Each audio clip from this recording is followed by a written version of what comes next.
Hey everyone, welcome back to my channel. So today I'm going to be talking about something that has felt very personal and also quite transformative to me. And I like to call it my own little postpartum style glow up. So not long ago I did a full edit on my wardrobe just because I did find myself in a bit of a style rut, if you will, now being a mom of two, having ventured back into the corporate world. And I definitely hope that this video will help anyone who is like facing big life changes or just, you know, in general entering a new season and a new chapter of life, because big life changes often mean that we have a new set of style requirements. It just means our wardrobes need to evolve too. So before I started this wardrobe edit, my wardrobe was a little bit all over the place. It was quite messy. I found myself reaching for loungewear a little too often. Granted, I was still on maternity leave at the time I started, but I was just about to start my new job. I just wasn't feeling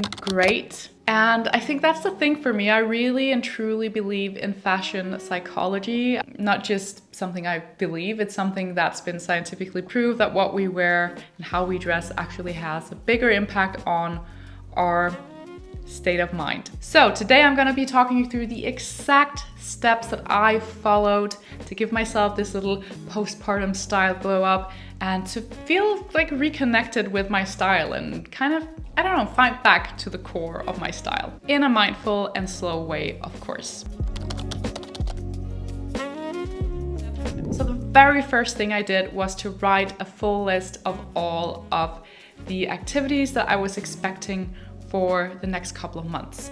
So you could do this, you know, just 1 or 2 months ahead of time, or maybe for an entire season. I move quite naturally with the seasons because that's usually when I do my capsule wardrobe switchovers, and I feel like that is a good time to sit down and plan and have a look at all of the activities that you're expecting for the next couple of months. So this means that you have a more realistic and more functional approach to editing your wardrobe. And I think that's something that's really important in terms of being more intentional and to venture into the world of slow fashion and buying less. So before you even touch your closet, start by mapping out everything, all of the activities that you have coming up. So for me, that would typically look something a little bit like daily daycare runs, either to drop off or pick up, going to work, working from home, day trips with the kids or weekends with the kids, social gatherings, mostly casual, but now that we have December right around the corner, there are some festive events coming up for me as well. I sometimes run some errands in the city, and when you see everything listed like this and when you see it all written down in this particular way, it becomes very clear what you really need and what kind of requirements you have for your wardrobe, not just what looks cute on Pinterest. Step number 2 is to then assess your inspiration. So now it's time to turn to all of those cute looks on Instagram or Pinterest. I'm sorry if you can hear Oscar snoring in the background.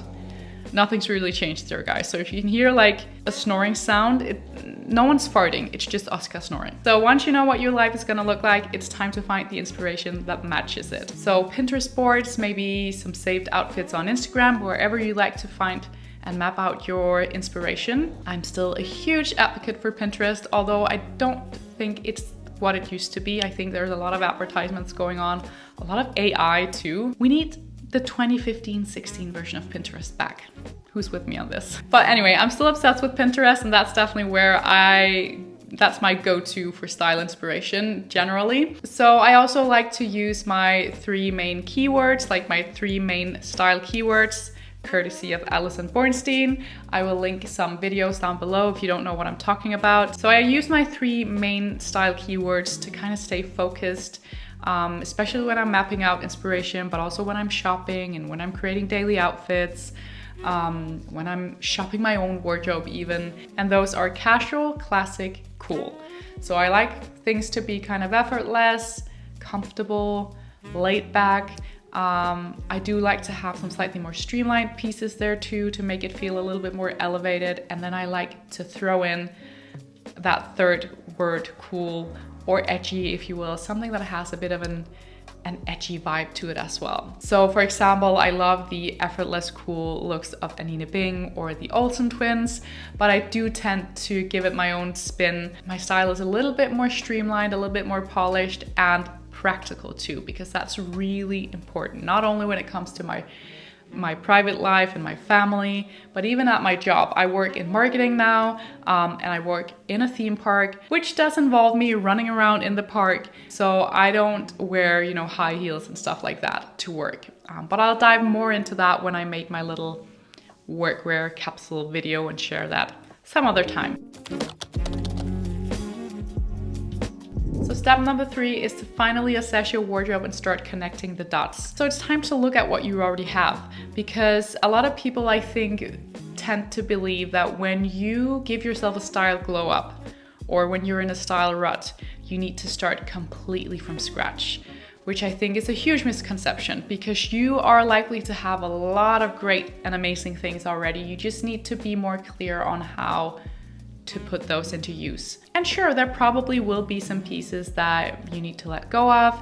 You probably will be able to define some gaps. I had a lot of things that, again, after having kids, didn't really sit well with me anymore. Apparently breastfeeding for over a year did that to me, but it's so individual. So does this fit my body? Does it work with my actual lifestyle right now? So again, that's why we're mapping out everything in terms of like lifestyle and activities. And do I genuinely feel good when I wear it? To quote my good friend, Christina Mejas, if it's not a hell yes, then it's a no. So anything that doesn't tick those boxes are going straight into the to sell or pass on pile. And I've actually sold quite a few things this year on my Vinted account, which I will make sure to link down below, because people always ask me what my Vinted handle is. So I will link it down below. But I've actually sold most of the things that I've taken out of my wardrobe this year. So those pieces have already found new homes, which is always amazing. I'd rather, you know, give it directly to someone rather than donating it and not really being sure where it ends up. So that's just my way of thinking when it comes to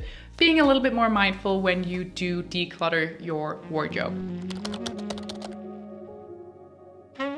Step number 4 is to shop your own wardrobe. Like I said, you don't need to start from scratch. You probably have a lot of things already that you could make work. You just need to figure out what the framework for it should be. So before buying anything new, maybe even before you start making your wish list, it's so important that you assess your own wardrobe and what you already have. So for me, it looks a little bit something like opening my out of season storage boxes. That's something that I do because I follow the principles of the capsule wardrobe, and I have done for a decade. So I always keep out of season pieces in these storage boxes, or even just things that maybe they don't really fit right now, or maybe it's just not something I've been feeling, you know, this particular season, or the activities I have coming up doesn't quite like mesh with that. Then I'll store it away for another time, and then I can fall in love with it all over again. So it always feels like shopping without spending a thing, which is always great. Kind of trick your mind like that. So when I did this, some pieces went back into rotation in my wardrobe, but I did also declutter a few pieces. And like I said, I put those for sale on my Vinted account. And then the final step, step number 5, is to identify those wardrobe gaps and start curating your wish list. So once I edited my wardrobe, everything immediately looked so much better. It felt a lot calmer. The mess was gone, and I was able to think more clearly. So that was when I started to define those, especially core work staple gaps, because again, like I said, I ventured back into the corporate world. I'm no longer fully self-employed. I only do content creation as a side hustle now, which I'm so happy that I'm able to do. But I definitely felt like I had some wardrobe gaps, even though my the dress code where I work is not like super dressy or formal or anything. But I just, for example, for shoes, I needed some shoes that were nice to wear to the office for like, you know, just spending time at the office, but also for, I don't know, work meetings and stuff. That weren't necessarily boots or sneakers. So flats, for example, that was something that I put on my wish list. And I actually bought like a pair of classic flats, but also a slightly more edgy pair, like a pointed flat. Tailored trousers was another thing. This sweater, which I've been wearing to death. It's winter, my go-to uniform is usually jeans and a sweater. And I love that this one has an element of interest to it. So I can wear this to the office and still feel like somewhat put together. I can wear this with tailored trousers. Silk trousers is another thing that I bought because they're quite nice to wear. Again, I could wear those with the sweater. I can wear them for festive events, so really a versatile piece as well. So when it comes to wish listing and like buying new things for my wardrobe in general, I've really tried to adopt this if and when approach. So it means I kind of prioritize the things that I buy for my wardrobe, so that let's say it's summertime and I'm like dying to add a faux fur to my winter wardrobe collection, I will wait. Unless it's a really great like bargain that I find secondhand or in a thrift store, then that's usually where I'll break that mindset. But otherwise, I prioritize any new things that I want to buy for my wardrobe like that. And in terms of like staying on top of my budget, I feel like that's a really good approach. And also because it gives you more time to actually rethink the things that you want to add to your wardrobe. Sometimes it's good to give yourself, let's say, a month or even a couple of months. Sometimes I have things on my wish list for up to a year, and then if it's still a thing when the year's passed, then yes, maybe then that's the time to take the plunge. But sometimes also, you know, come to the conclusion that, okay, you know what, this was just like a brain fart. I don't need this thing. So usually I actually reinvest the money that I make on Vinted back into my wardrobe.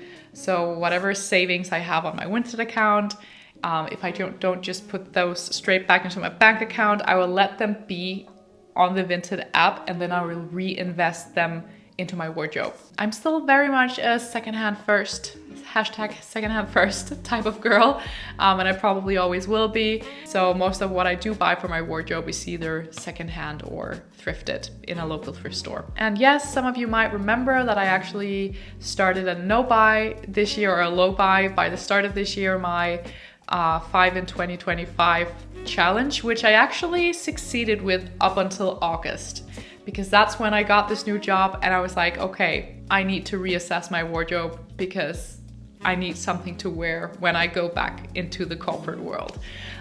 So to me, you know, that also counts as success, even though it didn't last for the entire year. It was still a fun challenge. I could very much see myself repeating it. But it has to be realistic at the same time. So definitely don't be too hard on yourself. Mindful adjustments count as success too, I think. So that is how I gave my wardrobe a good old postpartum style glow up.